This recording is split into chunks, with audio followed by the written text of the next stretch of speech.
Hello, Cremas. Welcome to Lolo Worldwide, the official podcast of Crema Tribune. And this is the first episode in 2023. A lot has happened since my last episode where the U made some new roster moves with offensively to bolster our squad and a lot of new faces. And some of the old faces have come and gone. And that'll be for another discussion. But let's talk about the first match. So the first match occurred during last weekend, and it was the U versus Cantolao, and the final score was 4-0. And it was a interesting match. The U came into this match with kind of struggling with a lot of players who were not clicking right. Rodrigo Renia, who else? It was Horacio Cacatera and Alex Valera. Those three key offensive players were, at the start, they were not clicking well enough. And so for the first 45 minutes offensively, those three players I mentioned, they just struggled to score to lead the match. But luckily there was an not intentional goal, but an own goal helped the U take the early 1-0 lead, which helped to boost confidence-wise. And in the second half, it was until the 60th minute was when the U exploded offensively with a goal by Alex Valera with a really good setup. It was a great pass from no, my mistake. It was Valera who scored the third goal. The second goal was actually by Martin Perez Guedes with a beautiful assist by Andy Polo. And then minutes later was the Alex Valera goal. It was like pretty much unassisted. Yeah, it was a good long pass. I think it was from Cacatera. I could be mistaken, but Valera, who took on like two defenders literally right on his sides and scored past the goalie. And the fourth goal was scored in the very last seconds of the match during stoppage time from Luis Urruti from a really insane free kick goal. Even though it's match one, but that's got to be one of the goals of the season already. And the match had no attendance due to the Peru riots. The government announced that they could not have fans for the first match because they had the first two match days canceled due to the riots. And the third day they refused to cancel it, but they were gonna play behind closed doors. But this week, in the fourth match day, there will be fans back in the seats, which is the good news for not just for the U, but for all the teams.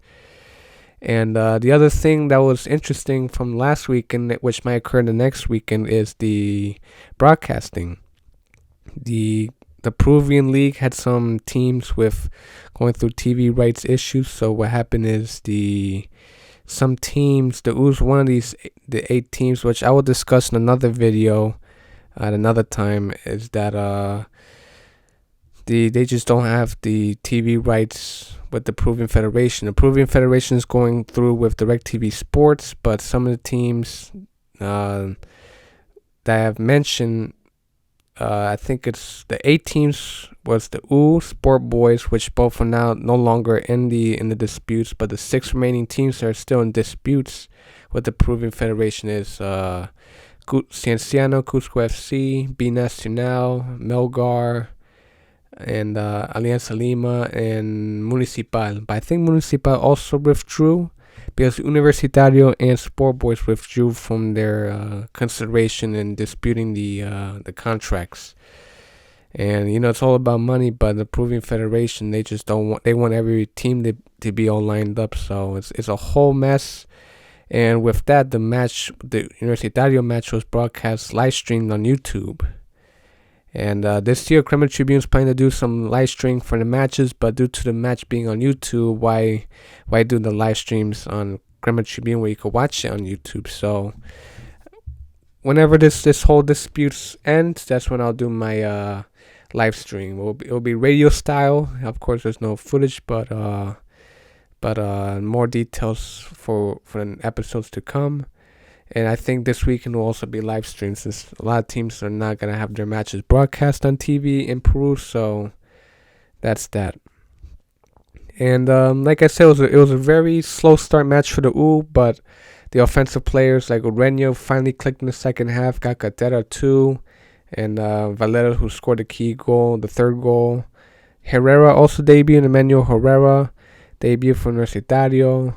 And defensively, there was it was a good match too, even though there were some mistakes, but they managed to avoid any serious setbacks. And the U's now number one because of the goal differentials. Like I said, with the teams with contract disputes, some of them have walk over their match. So that's an automatic 3 points for the teams that did not walk over. So the U with a +4 goal differential, they're number one in the Peru League right now. And this Sunday they will face Union Comercio and Tarapoto. I think that's where they're from. So the U has their first road test, and match preview will be on the website and the articles, which the website's going through major renovations too.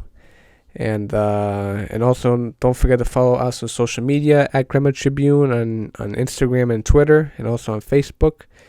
And that's it for episode 18 of Lolo Worldwide, the official podcast of Gremlin Tribune, for the first podcast of the year, giving you a very brief reaction for the match. And there will be match previews and recaps on the website after the match against Union Comercio this Sunday. And again, thank you for tuning in to Lolo Worldwide, and I will see you next week. Y dale U.